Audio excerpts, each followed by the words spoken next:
43 Democrats signed a letter publicly condemning Democrat Congresswoman Jayapal's statement. They say, here we go, look at it, Israel remains the only vibrant, progressive and inclusive democracy in the region. We will never allow anti-Zionist voices that embolden anti-Semitism to undermine and disrupt the strongly bipartisan consensus supporting the U.S.-Israel relationship, end quote. Congressman Pat Fallon, Republican from Texas, joins me now.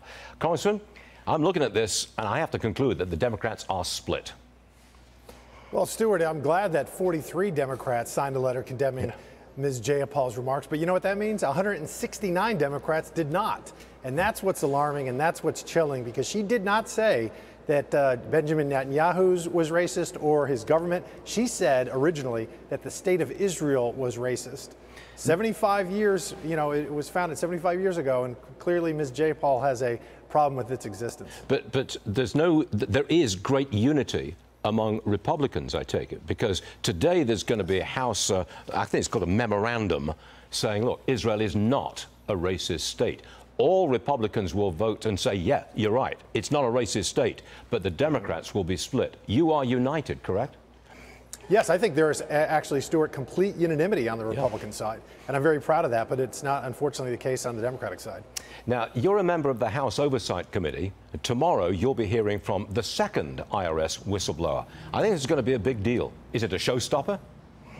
It very well might be, as you said in your tease, that it could be potentially a blockbuster, because when you have to understand, when these people come in, government employees, and testify under oath in Congress, they're risking not only their career, Stuart, but if what they're telling us isn't the truth, they're risking criminal prosecution. So there's a lot at stake, and every one of the whistleblowers that's come forward has confirmed what everyone else has said, and it was confirmed the evidence that we've gotten from bank statements and subpoenas and our own investigation. So it's very clear to me that the Biden family is corrupt and they're in a lot of trouble. But we will not see a direct link to this corruption.